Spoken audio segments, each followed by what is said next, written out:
Nyinyi si mnaendelea kule? Endeleeni kule. Mzima? Mzima, shikamoo. Mara. Mwenyekiti, hongereni kwa ushindi. Tunamshukuru Mungu.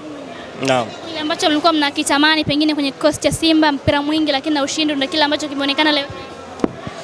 Jambo kubwa, timu imecheza vizuri, tumepata ushindi na tunaendelea na ligi.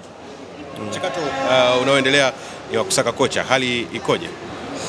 Sasa ndugu zangu, itakuwa kila tukikutana tunazungumzia jambo moja. Tumesema tutakapokuwa tayari tutatoa taarifa kwamba nani ambaye tumeingia naye makubaliano ili shughuli zingine ziendelee. Nataka kumfahamu kocha.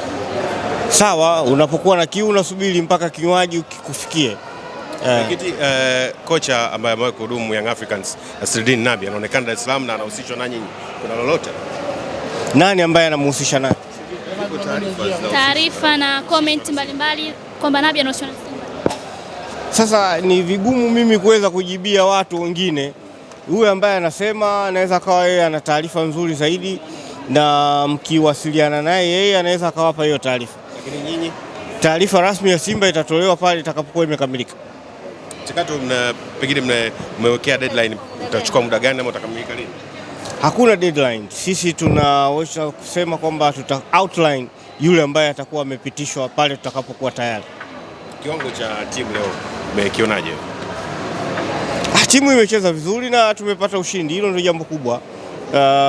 Kuweza kupima imecheza vipi, imefanya vipi, inategemea pia na mbinu za mpinzani na mazingira ambayo yamejitokeza, lakini tunachoona tu kwamba timu inaendelea kurecover.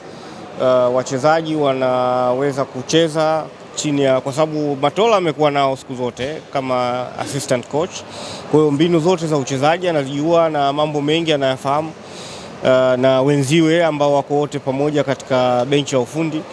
Labda tu ni mapungufu ya kuzingatia, lakini makocha wetu wa timu zingine zote, kwa maana ya kocha wa Simba Queens yupo kwenye benchi pamoja na kocha wetu wa under 20 yupo kwenye benchi, na wengine waliobaki wanashirikiana katika kuhakikisha kwamba timu inaendelea kufanya vizuri. Kuondoka kwa kocha wenu inaweza kuyumbisha malengo yenu ya msimu? Mpaka sasa bado. Kwa hiyo sio tatizo, haiwezi kuondoa kwenye mpaka kufika dakika hii bado. Ngine tujapata fursa ya kuonana. Uliona video ile? Video yako ile. Sasa unapozungumzia kitu si unauliza lini? Kwani baada ya kusema vile pale hatukuwafunga? Kawaulizeni tuliwafunga ngapi? Asanteni sana.